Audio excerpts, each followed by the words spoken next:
Two sisters say they're lucky to be alive after surviving a rollover crash. Thanks for joining us. I'm Brad Hansen. And I'm Catherine Halverson. Part of the reason they survived, a pair of good Samaritans. And tonight, we hear from one of them. News 9's Isaac Dinesen is live in studio now. And Isaac, it's easy to see these good Samaritans are making us Wisconsin proud. Yes, these are images from the scene of the crash, all after trying to pass a semi-truck on the interstate last night. Those sisters tell me the events right before then felt like they moved in slow motion, but one of the witnesses sprung into action because his medical instincts took over.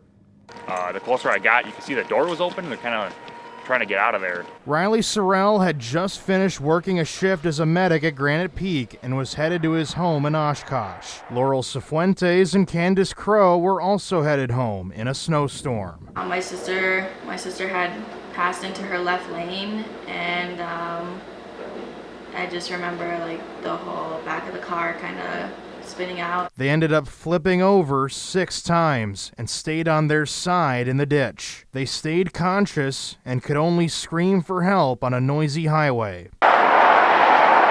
Sorelle arrived from the opposite direction, and with the help of another person, the goal was to get them out of the car. There was two. The first one that approached the car, he was calm. He was just telling us to wrap our arms around him. But once I got up, no one was bleeding too bad. No one was crushed or pinned.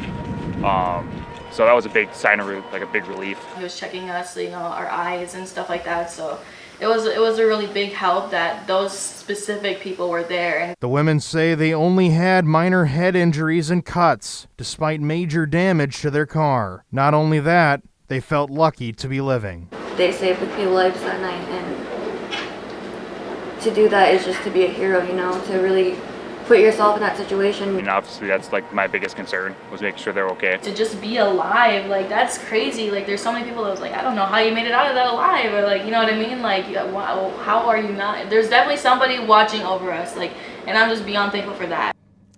The women and their family are still trying to find out who the other person was that came out to help, mostly to express their thanks. Live in studio, Isaac Dinesen, News 9 WAOW.